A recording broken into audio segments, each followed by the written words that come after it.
For those of you celebrating Jesus this Christmas season, please do not forget that we are talking about a Middle Eastern man who started his life as a refugee and lived most of his adult life homeless. He never married, he never had kids, and he traveled with a group of outcasts that would look like a gang today.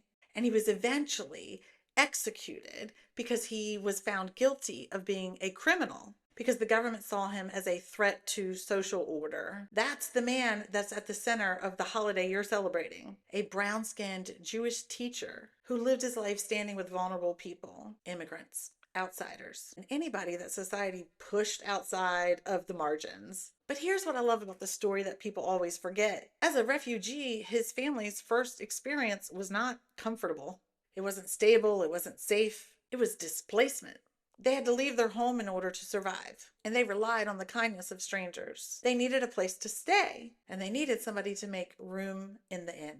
And there's this campaign that I just discovered that's called Advent Welcome Room at the Inn. And they're trying to get churches and faith communities to get back to that original message as a real practice, to get these faith communities to open their doors, to offer support, to buy baby formula for babies. They're saying that if the story of Jesus starts with a displaced family seeking safety, then our communities should reflect that same compassion today. Now I'm going to put more information about this campaign in my captions. But remember that celebrating Jesus does not just mean singing carols. It's also about remembering the kind of world he was born into and choosing to create a kinder one now.